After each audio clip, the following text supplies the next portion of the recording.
Hello. Hello. Let me just open this file. I got something to review here. Oh my God, it's a performance review, David. Oh boy. It's our annual performance review. We can't do openings. Yeah. We're not good at openings. We're really bad at Griffin. openings. I'm David Sims. Welcome to Griffin and David present Revenge of the Podcast. Yeah. A mini-series, an investigative mini-series about George Lucas's third and final Star Wars movie. This is our performance review episode. Everyone's been waiting. People love the performance review episode. Every mini-series we weigh on, cast member by cast member, to answer the question definitively, is the acting good in this movie? People go, acting's so bad in the Phantom Menace movies. Right, but you got to take it on merits, on balance. Every single guy gets a pass-fail. Pass every gal, too. Oh, yeah. Every creature. We're not gender binary here at Griffin and David Present. No, I believe in both other movies we decided the acting was bad. Yeah, but it was close. It was too close for comfort both times, and this time I'm going to drop the hammer. I'm going to be real tough and unsparing. I got very little sleep last night. I'm ready to fucking slam performance left to right. I'm hungover and I'm tired. I'm sad. I'm doing great. We have a very special guest today. Chris Gethard. Chris Gethard. How are you doing, Chris? Chris? He's a comedian. He's an actor. He's a hero of ours. Thank you. He's the host of the Chris Gethard Show, right? True. Yeah. Yes. Yeah. But you are an actor. I also am an actor, yeah. Yeah, I mean, this is an important thing to know. I'm not an actor, but you two are actors. You guys have a perspective I didn't even on think this. of that. I'm a critic. Reviewing other actors. Yeah. I have to be very mindful of the craft. Yeah, of course, their work. And, you should be mindful of the situation they were in, which was a tough one. Absolutely. Context is important, you know, the environment. So. I mean, you spent a lot of time on set. You've been working a lot the last couple of years. Yeah, I've been on sets. In I've multiple seen a set or different two. capacities. I've lingered around a craft service table or two. But you've worked on big budget stuff. You worked on small budget stuff. I guess that's true. I mean, you've been cut out of some very big budget stuff. What's that? You look... Are you angry at me? I'm not saying that as a slam. That's a fact. You were on a very big budget set. I'm not trying to... a sore spot. Focus on the fact that you were cut out. 2 minutes into the podcast, you just made our guest cut furious. Out Iron Man 3. I'm not psyched about it. I'm not psyched about it either. I wish you were in it, but you were on that set. I might get cut out of Ghostbusters next year. You were in Ghostbusters? Who knows? I have a question. Is that just called Ghostbusters, or does it have a new? Is it just? I'm actually not sure. Does it I have a different actually don't even title? know if I was allowed to say that. That might be exclusive, or it might be something that's exclusive. He says exclusive. Oh boy, yeah, that might be something. Welcome to our podcast. How long is this? 90 minutes. 90 minutes, and Griffin behaves this way the whole time. This is maybe the best behavior I've been on in weeks. Usually, I talk about robot pussy and read racist essays I wrote in 8th grade. You only did that the one time, but robot pussies I talk about. Oh yeah. And not that much this season because my favorite robot side piece is dead. No. I did want to ask you though, Chris, because this movie was mostly filmed on a green screen, on a soundstage. Almost entirely, nothing. right? There's nothing, right? Yeah. Have you ever been in that situation? Well, I was cut out of Iron Man 3. And was that really? that? I was in a situation, it was all, my scene was all, I was in front of massive amounts of green screens.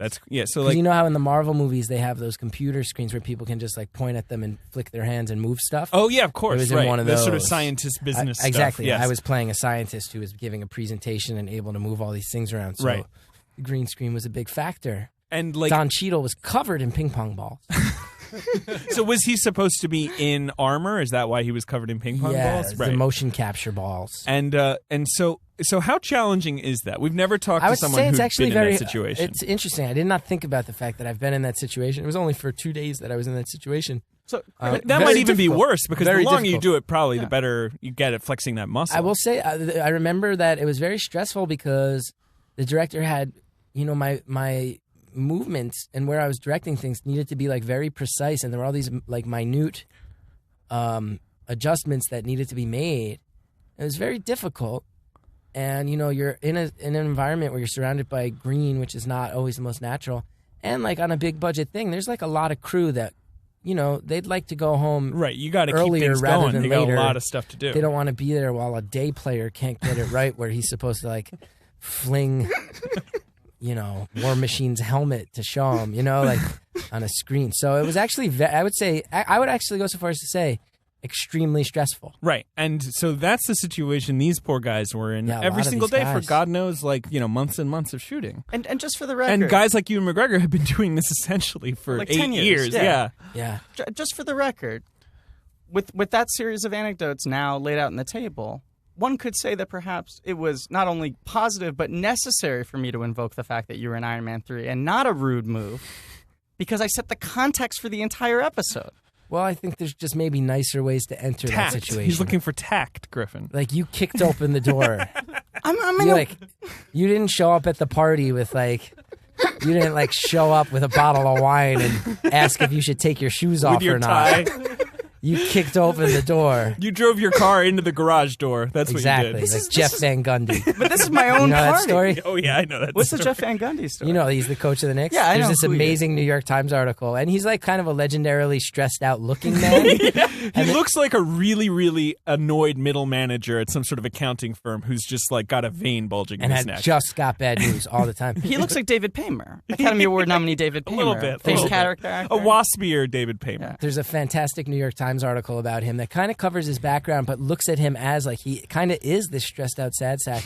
And they reveal two amazing things. One is that when he loses games, there's been two different times where he drove from Madison Square Garden to Westchester, where his home was, and he was so obsessively thinking about the game that he drove into his own garage door. That happened twice.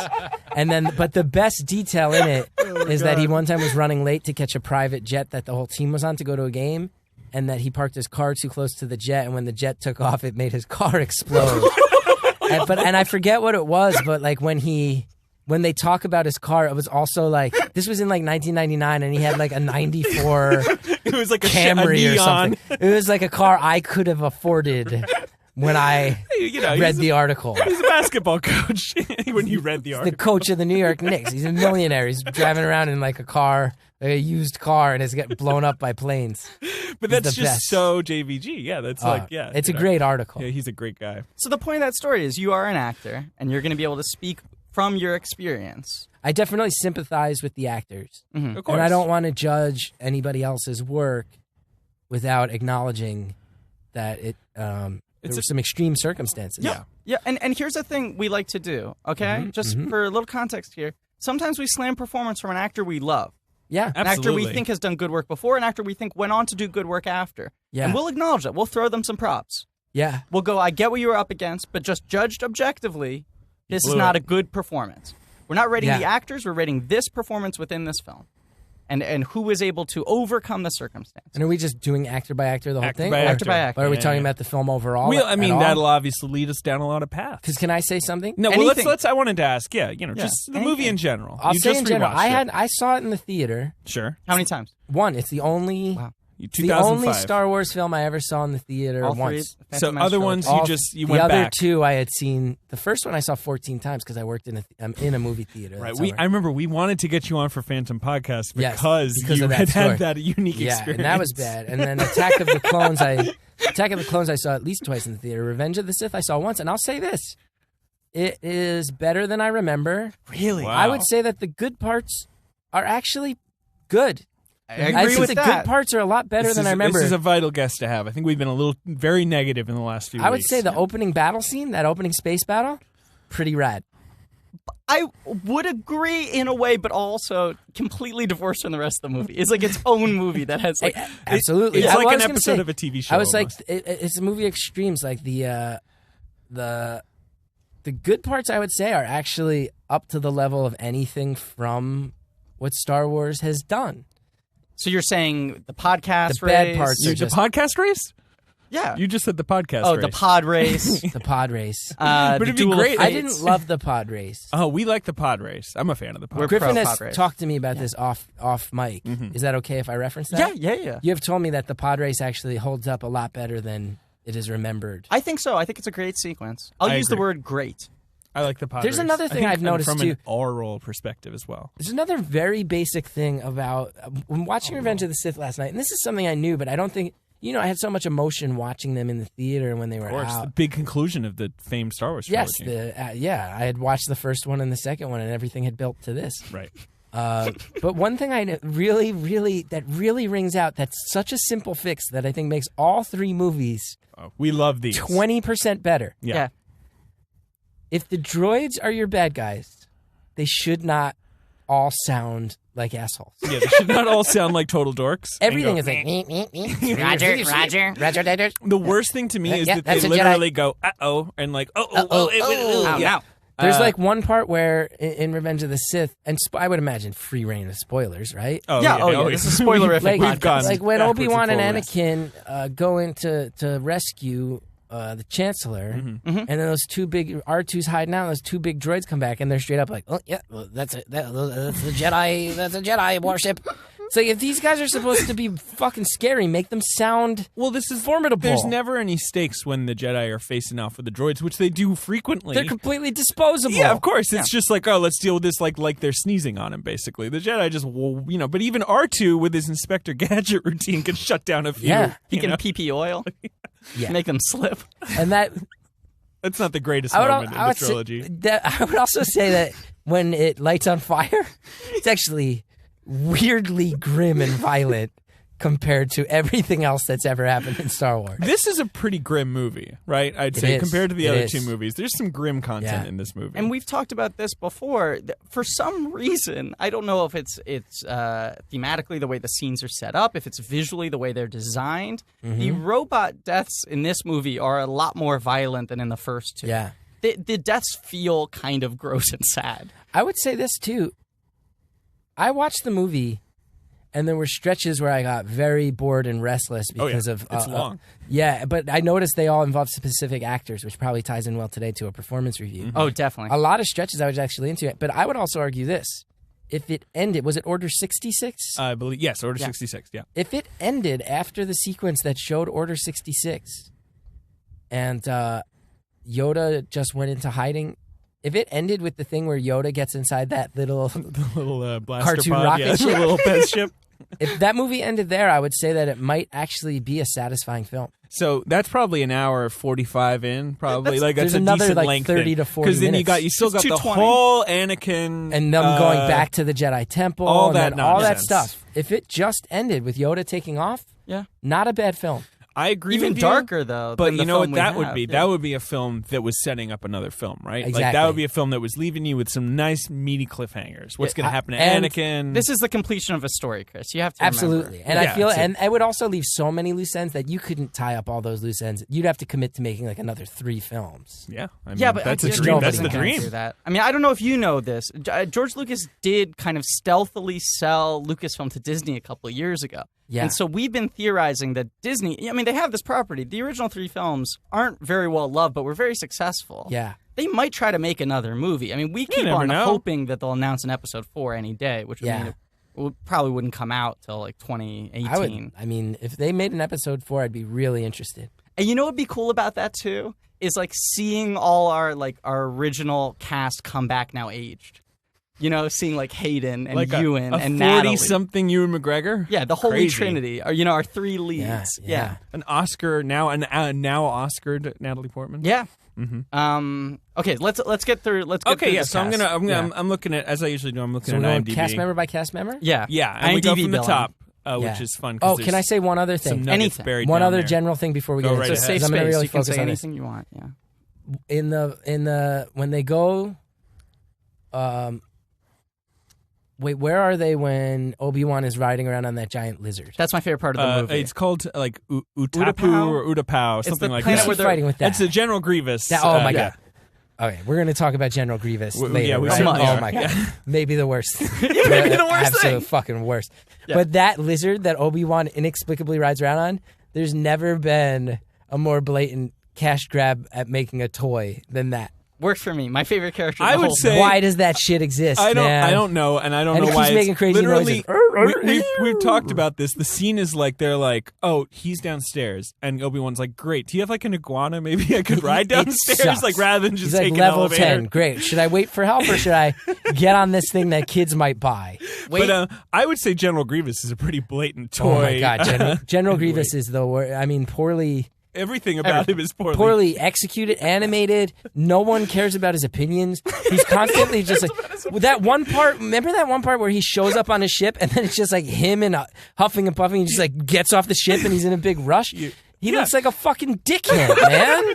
Looks like a dickhead. Well, he's always coughing. I mean, So he's there's coughing. another middle manager type. And they did not do a good job of explaining who he is at all. They don't do any job. Who is he? We did some research a little on investigation. Wikipedia, which is the Star Wars Wikipedia. And General Grievous was a young warrior who fell in love with a woman who died. And he wasn't General Grievous yet. Yeah. He had like an identical arc Griffin, to Anakin. I Where don't the think love you can tell killed the him. whole Grievous story again. The love killed him, and then they turned him rebuilt into a him robot. into a So he's cyborg like an early prototype. of Anakin. So yeah, and like as far as Darth Cyborg, Vader goes, it yeah. was like there were some things about him that were messed up, and then they got it right for Yeah, Vader. they were like, we need to make some changes. One, he shouldn't cough. He can have like a throaty breathing maybe, but Also, no coughing. I'm sure everybody has a weak point, but if his is that you can just shoot him in the heart, maybe we use some of this armor to cover his fucking heart. And then when you just shoot him in the heart? when you shoot his heart, it catches on fire. And then his head explodes off his body. General Grievous is the worst thing about all three movies. yes. I would say worse than Jar Jar Binks. I would agree. I would agree with that too. Although there's more Jar Jar Binks, which doesn't help. Like, But he's almost entirely gone from this third one. it's true, but in the first movie, Jar Jar Binks is maybe not quite as bad, but he's everywhere. He's omnipresent. You can't get rid of him. That's a guy I feel bad for, is Ahmed Best. We've talked about poor Ahmed Best. I wonder if you could get him on the podcast.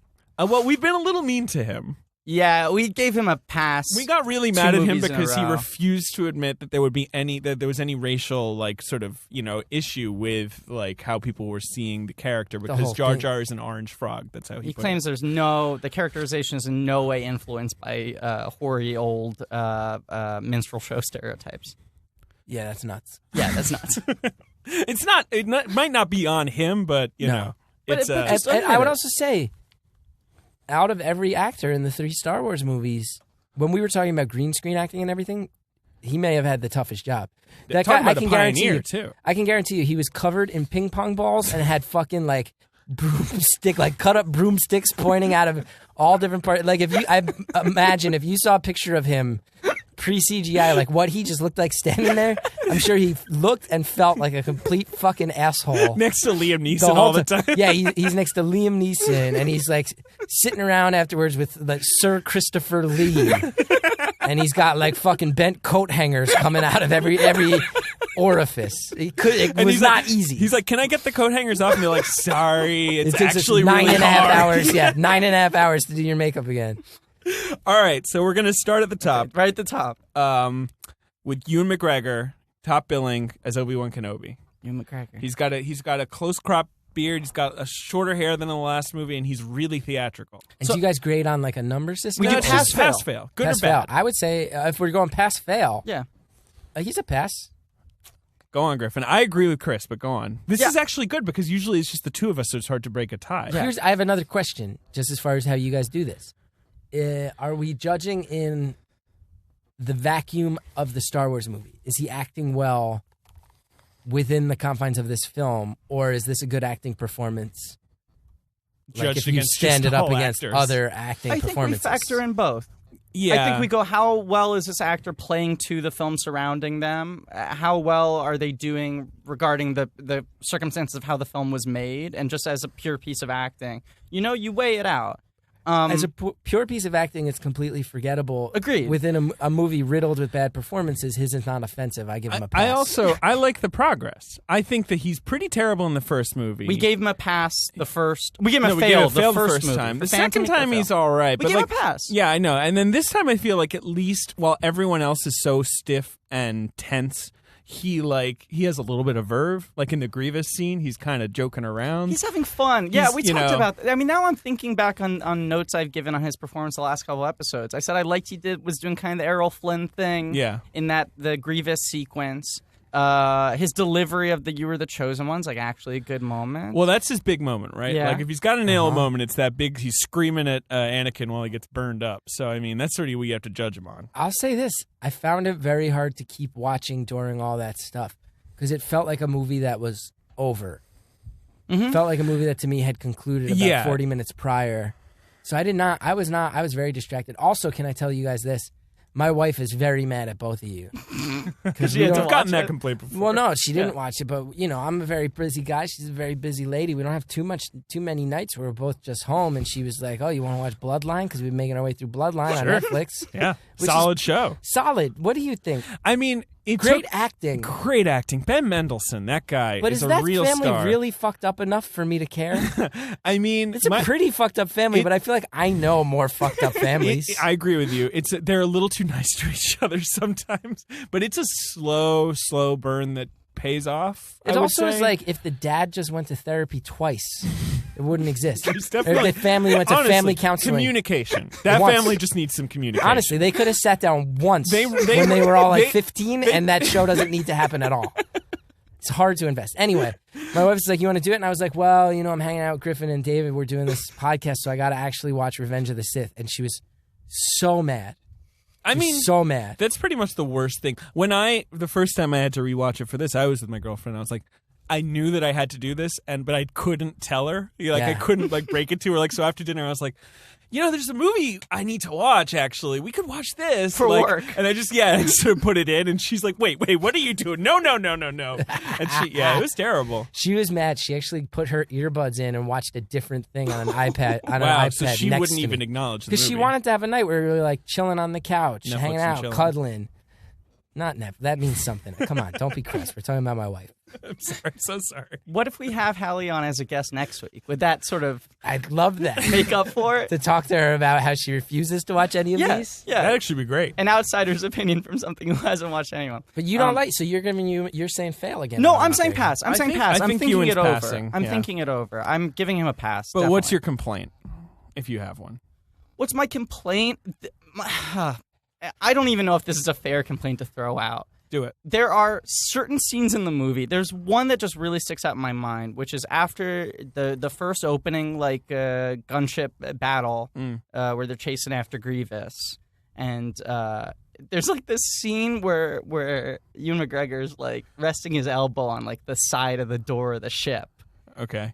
And it's he's like, Anakin, go talk to Yoda and Mace Windu. Yeah. They'll reward you. And he's like, what about you? And he's like, I don't need the lauds. That's on the writing. Yeah, but he's it feels like he's not even giving a shit. He's just this movie's so ridiculous. Let me just writing get is through so it. bad. I know. Ewan is definitely, I think, the most, because he's in it the most, right? Yes. He's the one who's really, Natalie Portman, we're about to get to her. She doesn't have a lot to do this one, I think. But, so I think there is the most self-awareness. I give him a pass. I do. Let's talk I about was most offended with him. The stuff that trended most towards fails. Anytime him and Anakin have those interactions where Obi-Wan has to be like, "I'm your father figure." Come on, Annie, you're disappointing me. Every one of those makes you're pretty me much nailing the tone right there. With Oh that. my god. He's a character without an arc in this movie, and he should have one. You know what I mean? His arc is supposed to be this loss of his son figure. Yeah. But mostly Obi-Wan just seems kind of detached. And the guilt of knowing that he effectively plucked this kid out, and it's his fault. Yeah, he all blew of it. his friends, mentors, contemporaries die violently because he blew it. He's pretty cursed. And he didn't listen. It's weird that he's not more bummed out at the end of the movie, but that's kind of the problem with these movies is also kind of the Jedi issue, right? They just don't get bummed out enough. They don't get emotionally affected by anything, positive or There negative. are some points where as Palpatine is revealing himself to Anakin that he starts talking shit about the Jedi.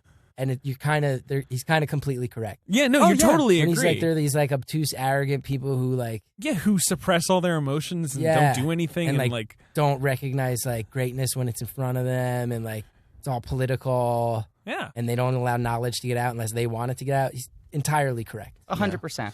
The more I think it over, I feel like my reservations with Obi-Wan in this movie are where the script fails him. Not just in lack of writing, but in lack of a real arc with agency, considering that he is in so much of it and that he was so important in the last two. But as a performance, I give it a pass. I give it a hard pass. What about Natalie Portman, who plays Padme Amidala? Now, we've talked about this. She's in 10 minutes of the movie tops. She's not in it very much. She really just chills out in the apartment. That's a good actor who whiffs hard. Yeah. I would say if Ewan has a bit of a climb, she has a real decline. Agreed. Because this movie is her nadir in this role. She's obviously sick of it. Yeah, that's a good actor. Yeah. And that is a bad performance. Yeah, we have to give her. And it's right? coming off the previous year she'd been in Closer. She got an Oscar nomination. She was in Garden State. She was really like, coming into her own as like an adult actress. And then Revenge of the Sith. Yeah, it's a pass. We talked about her last week. No, it's a fail. I'm sorry, fail. Hard fail. My brain's flipped today. Hard fail. Okay, all right, that's it. No, nothing more about Natalie? We talked about her a lot last week. I mean, it's like she's in so little of it. It feels like, as we said. You're breaking my heart, Anakin. I like that one-line reading. Just because she plays it so childlike. Well, there also is a stretch. I would say I mentioned that I found it very hard to focus at all. I was repeatedly checking the status of my fantasy basketball team. Who'd you get first? Well, I picked 12th in a 12-team league. Great, tough cool. situation. I managed to get Damian Lillard and Paul George with 12 and 13. You're set. Are you kidding me? And it's a league with no turnovers. Oh, that's outrageous. Damian Lillard. I got Damian Lillard 12th in a league with no turnovers. We should have gone 7th or 8th, man. We got to talk fantasy after this. Yeah. Chris, I know I said this was a safe space, but we can't talk about sports. But I would say this. I would say I'll give this. I mean, total fail across the board. Felt like Natalie Portman once it got into the one-on-one and once that scene where Anakin comes back and he's like, "Yo, I got us hooked up. We're good to go." And she's like, "What the fuck did you do?" Yeah. She actually gets okay. She gets okay. From that through the end of the movie, she's actually all right. Yeah. I will say, we sort of charted her last week, and the first movie comes out, she's a young lady, right? Around the time of Attack of the Clones, she goes to Yale? Harvard. She's a Harvard girl. Some fucking respect. She goes to Harvard. Yale and Harvard, they're interchangeable in mine. Two fine, handsome schools. We're going to lose all our listeners. I think we're our a Harvard Yaleys. podcast. Yeah, no, all we're your Yale Harvard. podcast. All your many listeners at Ivy League schools. Yeah. That's who's dialing in. Please. But she spent like 4 years not really acting that much. And then she came back like right before this movie. Like she started really hitting it again. Yeah, and like getting real meaty roles, playing like adult parts. In like character-based films. So I think she kind of like came into this film being like, I'm fucking over this. This is like, let's punch out, know? I will just give her some credit and say that when the movie actually, I think this phrase makes sense. Like when it got smaller, she shined a little more. I agree. Yeah. When it wasn't like, let's run around fucking talking about a Senate and traveling from planet to planet, but it was actually like, oh no, you did this thing that really you should not have done, and you're saying you did it because of me? Yeah. That shined through. Yeah, it's interesting. She's his flimsy justification for child murder and Jedi genocide and all these terrible things. And she also has 4 scenes. The child murder is definitely too much. Yeah, it's too much too fast. And the acting is not good. No. But I will say I like that scene.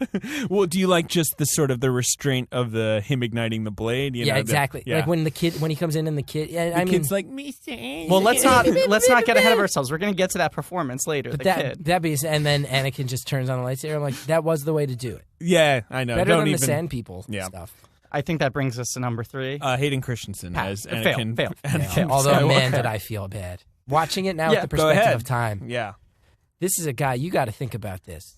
Nobody had really heard of Hayden Christensen before the Star Wars films. Had he been in anything? One or two films? He played a couple tortured teens, and like Disney TV stuff. He was a Canadian TV actor primarily. Right. He was sort of a sub Gosling. And then look, now he's dealing with acting in a green screen environment. Yeah. All of this experimental technology at the time. And he's got the emotional arc of the movie on his Everything's shoulders. on his shoulders. Yeah. He's up there. He's in there with Ewan McGregor, Natalie Portman, Christopher Lee, Samuel Jackson, Jimmy Smits. He's in there with these people who are no joke actors. Yeah. Mm-hmm. Guy's in over his head. And he's like 24, 25. He is in over his head. The other thing is, we're watching this movie now, and like we see Ewan or Natalie phoning it in, and we're just like, well, it's okay. They figured it, whatever. Like they're doing fine. No, Hayden Christensen defined his whole fine. life. Yeah. This was his shot. And my wife actually told me last night. She said, after I was done watching, she said, he was in a movie. I hadn't seen it, Shattered Glass. Oh, he's good in that movie. She says he's great. Yeah, that was his one. I think his one like solid performance. It plays to his strengths really well. Yeah. But imagine if he was starting with things like that and then had the time to actually develop and grow in supporting roles like most actors do. He's a specific type. He needs to play a specific type, I think. He has that weird sort of delivery. He has that kind of high voice. You know, he has this sort of haughty attitude. Yeah, and his like, eyes never change their emotion. Did you notice that? Yes. He's no matter very what bad he's with saying, his face. He has this weird, like, semi-intense, vacant look. Well, in Shattered Glass, he plays a pathological liar, Yeah, which he's matches really with well those cast. eyes very well. Yeah. And he has a sort of like really deep-rooted insecurity that he's trying to I mask. want to watch this It's a Shattered good Glass. movie. And Yeah. Peter Sarsgaard is also in it, and he's just tremendous. That was kind of his What an breakout. actor that guy is. Love Hayden Sarsgaard. Christensen was a real fail. Yeah, huge fail. It's brutal. In For this him to have movie, to he's try to carry terrible. this bullshit. Yeah, it's tough to watch. Is it okay that I'm cursing this much? You just Oh, yeah, curse as much please. as you want. I talk about robot pussy. This is a safe space. As long as Griffin you don't once talk about read- basketball, you can talk about anything you want. We'll you can talk say off anything the you air. want. Mm-hmm. I talk about what? Red? You read erotic fan fiction about Obi-Wan sucking Qui-Gon's dick. I've done it before, and I'll Yeah. do it again. That was Liam Neeson. that was a whole Liam episode. Neeson was involved in I this? know. We gave him a hard pass. I think he does a No, gentleman's job. We gave Liam Neeson I would give him a pass. A pass. Yeah. That's Oh, what yeah. I'm saying. I'm Who's sorry, the guy when who you say played hard- Darth Maul, Ray Park. Yeah. Ray Park. He's good. We gave him a pass. He's an athlete. Yeah. And he's He's got like a some judo presence. guy. Yeah. All right, but Okay. next up, Ian McDiarmid as Chancellor Palpatine, having a lot of fun in this movie. Yeah, what do you guys think? MVP. Most valuable David? performance, I'd say. I would agree, although I do think sometimes it feels like he's in his own special movie. Yeah. Because It's a better movie, though. I think, he's like, this thing needs some cheese. It needs some real, we've talked about the River of Ham. Yeah. Talked about Ken Branagh's River of Ham. When Ken you wanna Branagh, explain? Yeah. when he was directing Thor, was talking to Ray Stevenson, who played the role of Volstagg. Yes. And he was saying to Ray, like, more, come on, like, Stevenson really. was like, I don't know, I don't want to dip my toe into the River of Ham. And Branagh was like, by all means, bathe in the River of Ham. Can I he say said, something I've been in the controversial? River of Ham. No, Yeah. please go ahead. Ian McDermott. Fail. Oh my God. Now, what's your reasoning? And now I was watching with this analysis And in I think mind, we've given him passes for every movie. and he's Yeah. great. He's great, except for one scene, What's the scene? which ruins it all. Oh my God. His behavior during the confrontation with Mace Windu. Is... No. Okay. Anakin is killing me. Now, that... It is so bizarre that it undercuts everything else he did in that movie. I felt bad. I felt like Kevin Arnold bad. You know what I mean? You Now, watch what the do you Wonder think was... Years? Yeah, of course they can. What do you think was going on in that? Because, like, you're talking... That's the scene. It all rests on that scene. That's where Anakin betrays the That kids, the scene- Jedi. That's That's the where turning he's point. got to turn it all And around. I thought Samuel Jackson was pretty great in that scene. He's fantastic in that scene. We're about to get to him. Ian McDermott, it's like there's so many moments in all three of these movies where you're like, was anyone watching while this, like, was anyone even watching them? Or were they all just fiddling with gadgets and lights? Probably. You got to And, remember as like, well, like, probably these are the basically latter. independent movies. I don't know if the studio is, like, looking at the dailies and being like, hey, George, do you want to maybe, like... Total free reign. adjust every... Well, the problem is the tone is all out of whack, right? He's all the way up here, and then, like, Hayden Christensen is all the way down here. And Samuel Jackson's really, I think, finding a sweet spot. But I would say, because I'll tell you, all throughout the beginning of that movie, I was like, this feels great. This feels like a bad guy performance in like an old like Boris Karloff style. Yeah, Like, right. feels like a lovably hammy bad guy. Yeah. But once he in that Mace Windu scene, oh my God! And then even afterwards, once he turns into like a total and for a movie that's so dedicated to CGI, all of a sudden you just you fucking. It's like you just melt a couple pieces of plastic and just stick them on his cheeks. Like, that's the one real thing you do. Like, even that, he said when he was like, man, and like that address to the Senate. Yeah, where he proclaims He has the now settled. empire. He has now settled into it as like he's a total evil cartoon character. Right. And even that I buy. That Mace Windu scene is so bad that it makes me fail him. You don't buy the transformation. I mean, it's so many. Anakin, help me. What about do you like the earlier scenes, the opera house He's a scene, all that traitor. stuff? Oh my God! And the writing in that, when he literally, when Palpatine goes, "He's a traitor," and Mace Windu's response is, "You're a traitor." I'm rubber, you're glue. Horrible. Can I defend it for a second? Go ahead. Sure. The writing of that scene is so extreme. It's on McDermott, man. I think he looked at that. They delivered to him, hey, here are your sides for tomorrow. right? Yeah. George has them on lock and key. And for the first time, you go, hey, here are your sides for tomorrow. Memorize. It could be off book for these 8 pages of dialogue. It's a big action scene in which a guy holds up a lightsaber and you shoot lightning at his lightsaber, and then that somehow reflects back only onto your face, turning your forehead into butt cheeks, right? Yeah. The longer you do your own thing, it melts your face, which is why weird because how do you know you can do it if you've never practiced it? If that happens when you do that, how do you not know that? Because this cannot be the first time you did that force lightning. Well, also, he could just stop.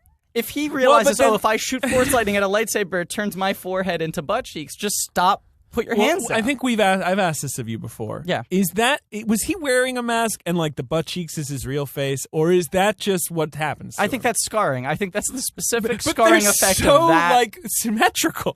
It's lightning. Why would lightning make these like grooves, these even grooves along his face? That scene should have been great.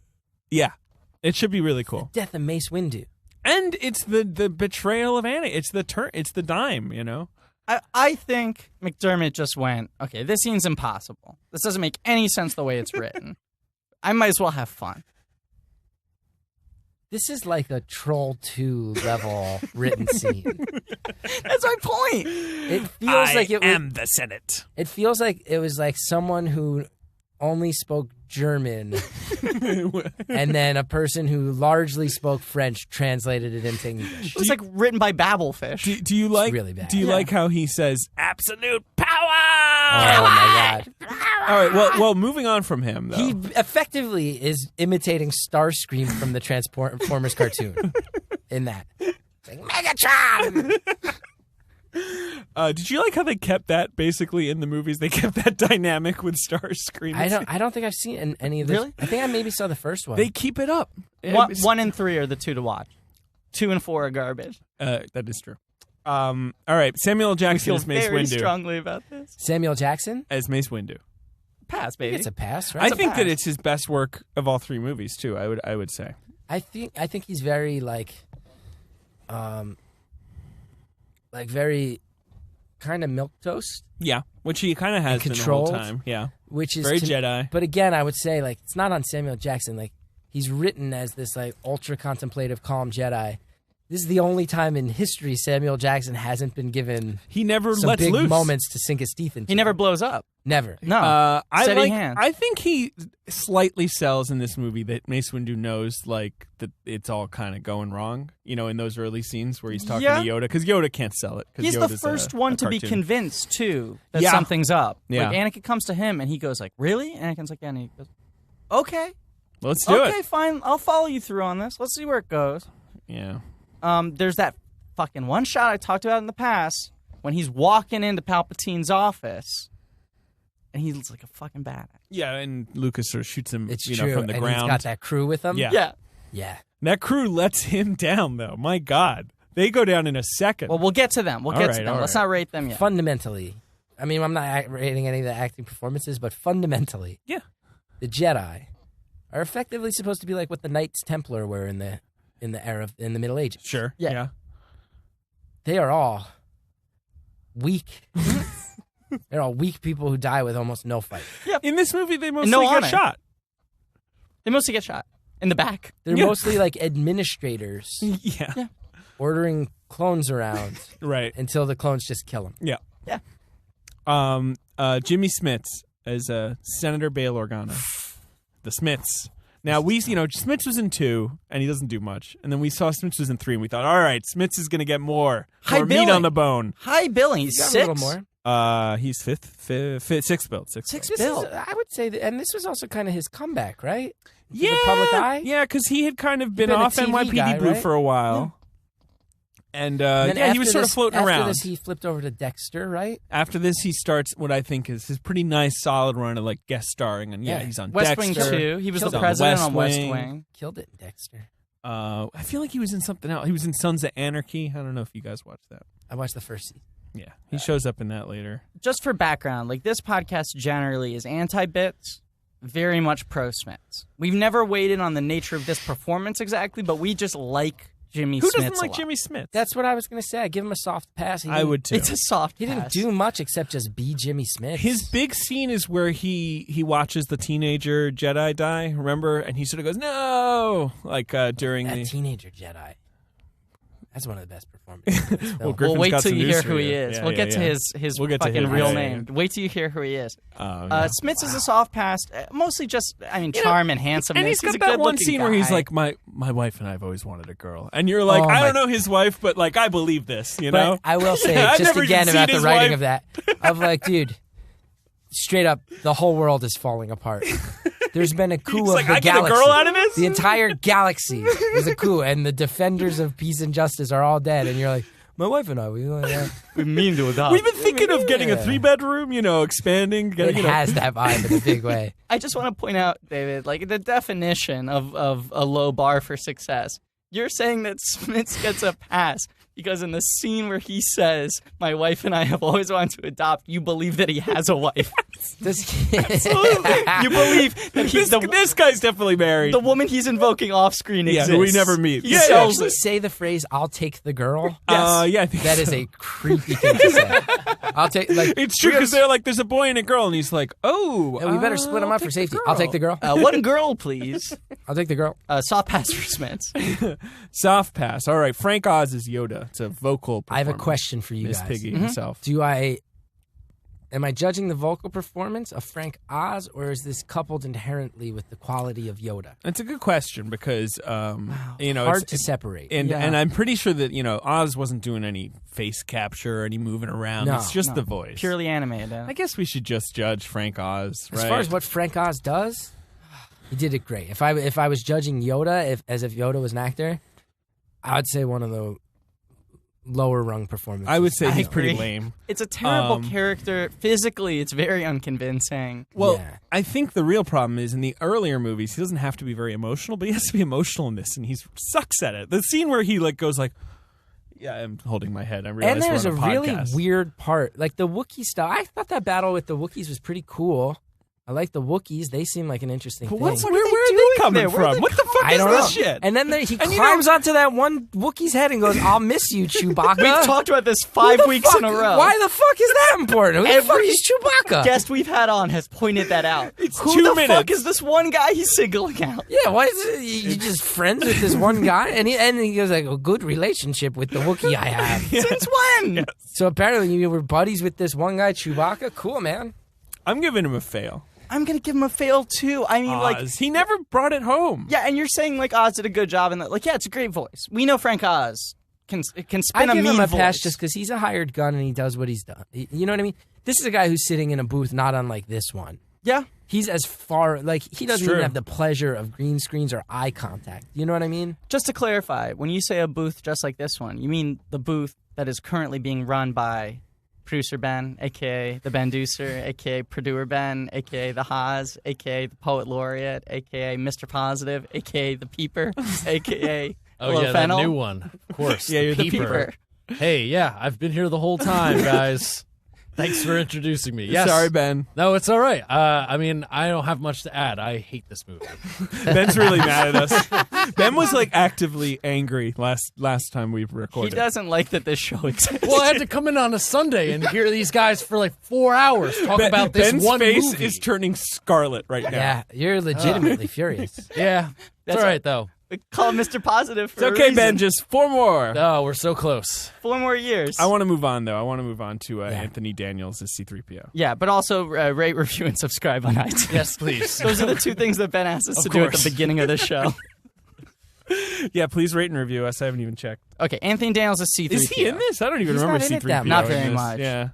What a weird character. Barely in the first one, all over the second one. He's fumbling around That's all the the one war where his head sequences. gets put on the other droid's body and lot of inexplicably they hijinks. change. They're like, let's play they this just up. trade minds. Yeah. Oh, that was weird. And And this then- one, I would almost say it's I would go so far as to say that if I'm just looking at this movie in a vacuum, I have to give him a not how do I gauge it? He didn't do enough. It's really hard to gauge this performance. He's in a suit, I guess, so there's some physicality. Can you name me a thing C-3PO does in this movie? Because I don't remember. I think at the end, his mind gets wiped for no good reason. Jimmy Smits is like, wipe his mind, which is a little tragic. Yeah. You know, he 3 movies worth of memories. I'm going to say soft pass. I'm going to say a fail because I'm worried about us overrating these actors again. Fuck, it's happening again. Yeah. I said it was going to be tough today. I'm going to say soft pass. The same justification that you gave Frank Oz and Yoda. I think hired gun, he did what he was asked to do, and I think there's less emotional weight on him. I think Frank Oz could have given a little more emotion to some of those line readings to make up for the lack of physicality and emotional depth in the animation. I'll also say this about Frank Oz now that I think about it. He's probably, with his work with Henson, he's probably one of the only people who has the clout to say, George, we got to rewrite this shit. Mm-hmm. That's true. And he clearly didn't do that. So I think I want to switch Oz to a fail. Wow. All right, so he's down to a fail. Okay. But what about Anthony Daniels? I would say like a not did not play coach's decision. You know so what I you mean? abstained. Like so if this was one... basketball, I'd say like, well, he never got off the bench. Yeah. DNP. True. Yeah. Did not play coach's decision. We've done that before. It's been very rare, but we've done that before across the last 2 films. We're going to we'll do accept it again in 1 second. I managed to bring up basketball again. Yeah. No, there's other people who had almost no impact, though, that I do have strong opinions on. I think maybe the next actor listed? Actually, no, because the next actor listed is Christopher Lee as Count Dooku. Pass. I say pass. Yeah, well, we love him in the second movie. He's so good in Attack of the Clones. He really brings some energy to it. Which I haven't rewatched in a while, so you guys are comparing it to... He's not as good as he was in Clones. It's clear from both of your reactions. Clones, he brings it. And Clones, he's got a lot to do. No, the problem is in Sith, he's... it feels like they sort of forgot that he was supposed to be in it. They were like, oh, shit, we need a Dooku scene. He's got to get... all right, okay, here he is. I still think he's great, though. He's also mostly a head on a CGI body in this movie. Like, his only role is that scene where they fight, and he's jumping around. The dude's like fucking 87. He was like 85 years old, yeah. Yeah. Oh, yeah, I guess that's true. Because the first one, and not the first one, in Attack of the Clones, you can see that he's like an old dude fighting with a ping pong ball. And in this one, it's like it's a flubber body. Yeah. Yeah, that's what we call it. I did think the scene where he gets killed where... He gives that look to Palpatine where he's like, dude! Yeah, and Anakin's like all confused. I did think Ian McDermott there kills it when he's like, do it. Do it. I think that's great. I agree. Yeah. He's just like seeing if he can get Anakin to... Seeing how far he can nudge him. So I'm very smart. I'm the tiebreaker here on Christopher Lee. Oh, are you going to give him a... No, I'm saying pass. I think we're both saying pass. You're saying pass. You said pass. Oh, you said pass? I haven't watched Clones in a while. You guys are feeling disappointment. I'm I thought up he was on very Lee. good. I'll say pass. I think Christopher Lee is basically never bad. Yeah, I agree. I really love Christopher Lee. Next build is Keisha Castle Hughes as the Queen of Naboo. This is a non-speaking role. I don't know if you know who we're talking about. I do. Yeah. Academy Award nominated for a performance of Whale Rider. Yeah, she was a recent Academy Award nominee for a great performance she gave in the New Zealand film Whale Rider. Hard fail. I mean, in this film, I completely agree. Hard fail. I mean, nothing regal, nothing royal. You got to figure she must have shot some stuff, and they were like, "Thanks, but no thanks." Right? Like, because you see her in the funeral for 1 second, and I cannot separate. I know this is not this actor's fault, but the completely unexplained politics of the interchangeable queen of Naboo. Let's elect another 12-year-old. It's always a teenager. Cannot separate it in my mind. I will always hate this. Explain it. Just explain it. That was one person was the queen. Why is now you the queen? Let's try to unpack it. You know how our country, like there are like 200 countries and they all elect heads of state? This planet decided it just needed one and that it should be a 12-year-old girl. I think it's a planet of in denial pedophiles. And I think they're all going, no, 12-year-olds are just better at making decisions. Yeah. That's the only reason we want him on the throne. Terrible performance. We're going to move on. We're going to give her a pass. Well, I'm failing her. Terrible. Why are you giving her a pass? Because she's got a tear in her eye and she looks kind of sad. But she looks like a handmaiden. She doesn't even look like... If it's not Keisha Castle Hughes, you don't even notice that person. You're so we're really ripping her in. All right. Silas Carson. I'm Silas Carson. He plays 2 roles. He plays Newt Gunray, the leader of the Trade Federation, and he plays Ki-Adi-Mundi, the sort of Easter Island-headed Jedi who gets mowed down. He's got a penis head by his clone troopers. I'm going to go ahead and say it. May I? Yeah. Nate Gunray fail. Ki-Adi-Mundi, big pass. Well, Griffin is delighted by this. Big pass. Ki-Adi-Mundi? I've been waiting to talk about Ki-Adi-Mundi. Let's talk about Ki-Adi-Mundi. Is one of the only members of the Jedi Council who, to me, feels like he has the actual gravitas that is constantly said but not shown. Right, invoked about these As far as a show don't tell thing, Ki-Adi-Mundi is probably the only member of the Jedi Council that is showing a sense of there's experience and battle scars. Dignity, a level of wisdom, and like a level of sacrifice that you earn your seat at this table. Ki-Adi-Mundi, to me, is that. And I mean this in a very real way. And I also think that he, in the Order 66, a lot of the Jedis die pretty punk deaths, you know? He steps up. He's trying to lead the He's charge. leading the charge. He's jiving in there with his lightsaber. He turns around and you get that look on his face where he's like how could this be happening? And he tries to fight back. Yeah, it's rough. I mean, I don't... Newt Gunray, though, is an embarrassment. Oh, the worst. Ooh. Don't you think all the Jedi stuff should have had almost like a Walking Dead vibe? Like all the clones fucking flip out and go into this frenzy where 1,000 of them overrun each Jedi? Yeah, and we've also discussed, like, it's weird that it's not clarified whether Order 66 is, like, a programming thing that then, like, switches their brain and makes them go crazy. That's what I assume. Or if they just follow orders.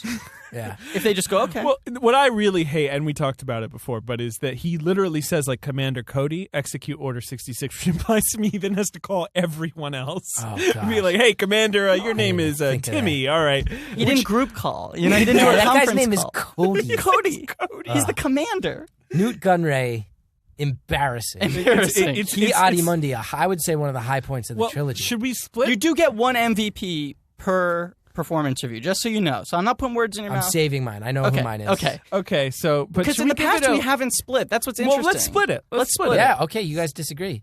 No. I'm saying we'll give him a pass for Ki-Adi-Mundi, but then we'll also give him a fail. So we'll just you guys add agree one with to both each. of those? Yeah. Totally. But I want to talk more about what's your opinions on Ki-Adi-Mundi. I heard from you. Griffin, you haven't really expressed your feelings weigh in on Ki-Adi-Mundi. Ki-Adi-Mundi. We've talked about him before, in passing. I mean, this is my thing. In the past, we have combined the two characters into one performance, and we hate Newt Gunray so much that we had nice enough things to say about Ki-Adi-Mundi, and but Newt Gunray so wildly overwhelmed it that we didn't really go in depth. In this movie, I hear everything you're saying. I do think he has a sense of authority, a sense of power. I find him a little arrogant. Wow. I think, but again, is this one of the only layered performances in the entire trilogy? Yeah, I mean, you're winning me that over there is on this that. like kind of like because here's the thing, I do feel like there's a quiet arrogance about Ki-Adi-Mundi. I also feel like there's an unspoken sadness because he's kind of separated and he's seen too much in his years. I feel like that arrogance is caused a little bit by that separation because he is, he has special powers. Of course, there's arrogance, but it also separates him from any sense of normalcy or normal relationships. And I feel like I can feel the sacrifice Ki-Adi-Mundi has made. And I think of it this way: you look at all the Jedi, and I would say there's only 2 or 3 where it's like if you were making comic book series, Ki-Adi-Mundi, spin one off, basically. He's one of the first. I would be like, I want to know more about that guy. Sure. Almost immediately. I mean, one of the biggest failings of this movie is that you got all these Jedi Council guys there in every single movie. You never find out anything about them. Sucks. Stupid. You've won me over. Ki-Adi-Mundi, pass. Well, we're Newt gonna Gunray, fail. Let's move on to Jay Lagaya as Captain Typho. And just to remind you guys, that's this guy. I don't even remember him in this movie. He's in the last one. Fail. I can tell you. I can tell you where he is in this movie. He's the guy with the eye patch. He's like he replaces that one guy that died that one time. Captain Panaka doesn't even die in that film. Panaka doesn't die. He's just not there anymore. He's just gone. Maybe he just didn't want to play He's probably anymore. working for the new queen. I don't know. He's got one moment in the film. It is when Padme is boarding her ship to go to Mustafar to try to talk Anakin. Sure, talk him down. There is a wide shot. Okay. Never cuts into a close-up. It is like a wide establishing shot of the ship, and Padme is like the size of an ant in the frame, and she's boarding the ship, and Typho's behind her. He's like, Padme, are you sure you want to go on this trip? I do remember that fail. Yeah, it's bad performance. Mega fail. Real bad. I do remember, as soon as he said it, I was like, fuck. This is a tiny performance in all senses. It's physically small within the frame, and he's barely on screen, but it's bad. It distracted me. It's bad line readings. All right. I agree with you guys. Fail. And I hated him in the last movie. Yeah, it sucked. Bruce Spence as Tion Medon. That's this fella. Oh. Yeah. All right, Okay, now Griffin's Griffin's really holding up his high on this hand. actor. Griffin's holding up his hand like he wants me to stop what I'm going to say. Whatever you're going to say, I just want you to factor something in, okay? Because I said this to David, and he wasn't that impressed. Bruce Spencer. You interrupted a conversation and see, but go on. Because I think this is cool to know. Yeah. Played the gyrocopter pilot in The Road Warrior. He's a legend. I don't care about that. Really? Boom! Never seen that movie. Really? Oh, you should see it. It's good. But is that one of those Mad Max movies? Yeah, it's the second one. Did I you don't not like like you Mad don't Max? like You Mad don't- Max? I don't like Mad Max. You don't like Mad Mad Max Max? Fury Road is the most overhyped thing since 300. Well, I hate 300, but love Fury Road. I So think I don't know history will remember Fury Road as a 300-esque thing. Oh. Wow. Style. Fighting words. That being said, this guy in this movie, huge pass. Terrific. Yeah, he's Huge great. pass. You're immediately like, whoa, who's this guy? He's in charge. One of the Presence. only people who's dressed like an asshole that actually overcomes the costuming to make you feel like they have actual So emotions. much costuming. Let's give you this face. Let's give you weird teeth. Let's make your Robes. collar hide your ears for some reason. But the work he does Oh with yeah, his I mouth should say alone. I'm showing Yes. pictures to the his fellow eyes. to my fellow But podcasters. Again, but, in the yeah. writing, I would say that it's this weird thing where Obi-Wan shows up, they all come out, and he's like, yeah, everything's fine. And then Obi-Wan's like, well, I'm here to investigate. And he's like, he's here. It's like, well, if someone was watching you or listening, Griffin has made this exact point. It's so great. He's You know like, what I mean? just come a little closer. General Grievous, he's downstairs. Yeah. He couldn't overhear that. If you were just too because you would only behave that way originally if you were being surveilled, Yes. which you're clearly not. And doesn't even really lower his voice, just changes his tone. No, and Same and volume. as soon as Obi-Wan shows up, you know that's a Jedi. Yeah. So you either got to be chill from the start, or you got to speak in code the whole time. For That me, guy's great. His he's great. performance is great. It's great. And I he think gets, he's a legend of Australian cinema. Is that true? I think so. There's a That's lot of my Australian point. actors He was in these The Road movies. Warrior. He was the gyrocopter pilot. Yeah, I don't like those movies. He was the mouth of Sauron in the deleted scene in Return of the King. Only a deleted scene? Yeah, they cut Yeah, it they That out. cut that out of impresses the me. movie. Yeah. That He impresses me. was the voice of Chum the shark in Finding Nemo. This guy's a boss.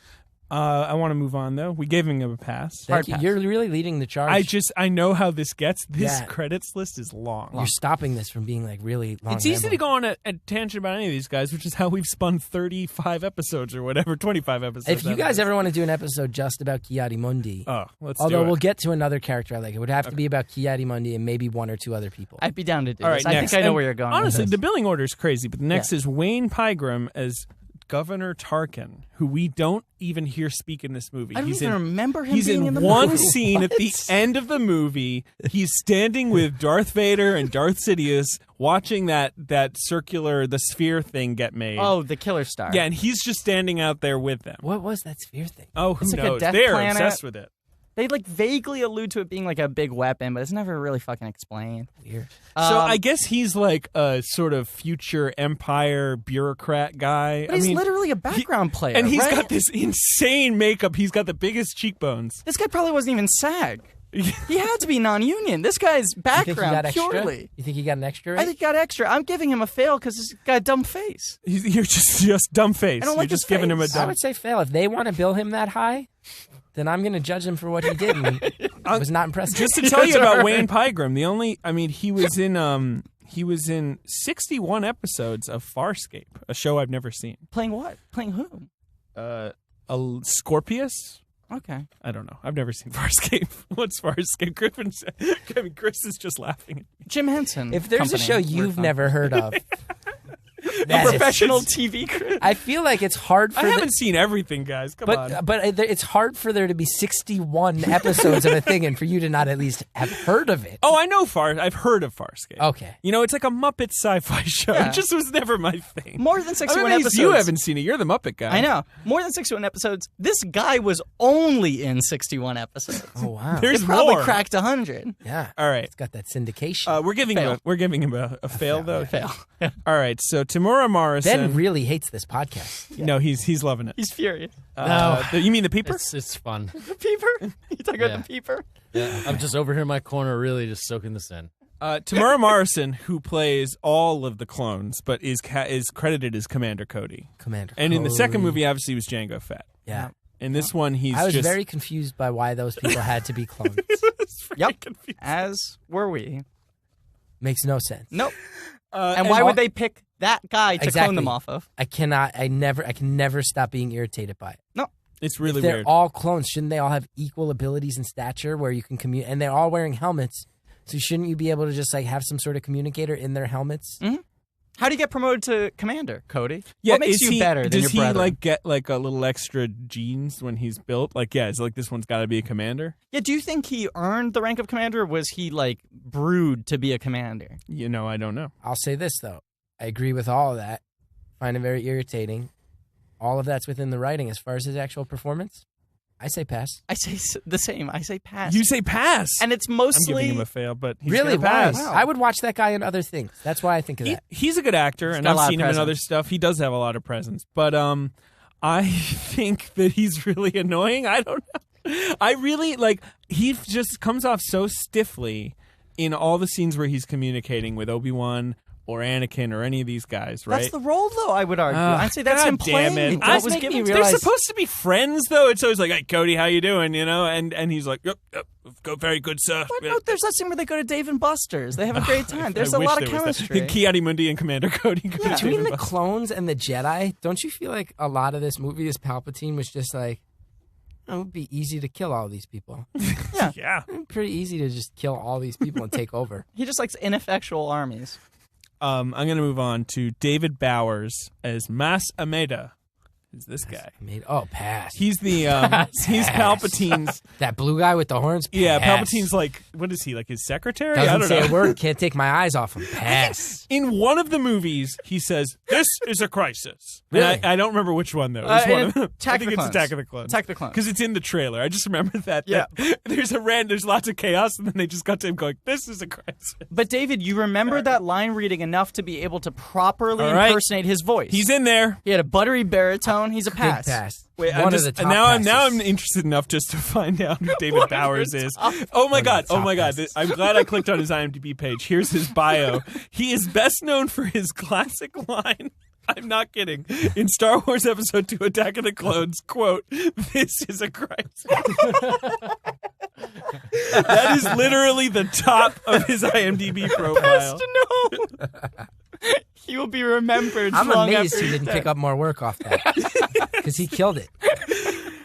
Anyway, good on you, David. Definitely some of the makeup, though, to give actual credit where credit's due in a movie that I'm shitting all over. Yeah. Definitely one of the examples of makeup where I'm like, that's in the sweet spot. Yeah. I want to know more about his whole... It doesn't look like CGI. Yeah, what are these planet tendrils? He's from. I want to know his race. I want to know... Well-designed character. All right, Oliver Ford Davis. He's in all three movies as Sio Bibble. We've talked about him. He's in Phantom Menace. He's in Attack of the Clones. Is he in Revenge of the... I don't remember. He might just be in the funeral scene, right? I think maybe one other moment. Now, this guy's real. Chris is just laughing. Is his name really Sio Bibble? Oh, yeah. What does he do?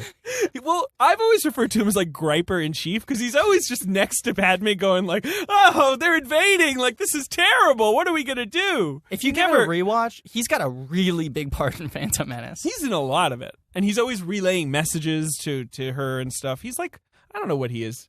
Because Padme's on like the the ship Secretary with the of Jedis. State. He's the guy like keeping shit on lockdown in Naboo. He's like her main aide, or he's a... I don't know. He's like a civil servant. I He's think called Sio Bibble. I think he's the head of this pedophilia ring who keeps on electing these little girls. You don't need I your give him a fail theories. on moral issues alone. I give him a fail. I give him a fail. This is a hat trick. Garbage. You Sio realize Bibble. This is a hat trick. 3 straight movies he's gotten only fails. And also, I always say this, but Oliver Ford Davis is a great actor. I saw him do King Lear on the British stage. He's like a renowned Shakespearean actor in Britain. So he's phenomenal. He's so good. Is he knighted? You know what? I'm going to look that up. He's definitely got something. I almost typed Sio Bibble, but I remember that's not his actual name. I don't know if you know this, Chris, but David grew up in London. Like, spent a lot of his I think I was vaguely aware of that. Adolescence in London, and a lot of times I'll be like dismissive of an actor, and he'll be like, "But I'm telling you, his like stature." Yeah, in West England, End. he's a big deal. Look, I've seen King Lear a few times. He's the best King Lear I ever saw. Yeah, he's really good. Sio Bibble sucks. He's a pederast. Fuck him. Ahmed Best is Jar Jar Binks. He You gotta get that poor. I'm on record saying this guy had it harder than anybody. But you gotta give him a fail. He's a fail. I mean, what does he do in this movie? He's in the Senate, He's in right? the Senate.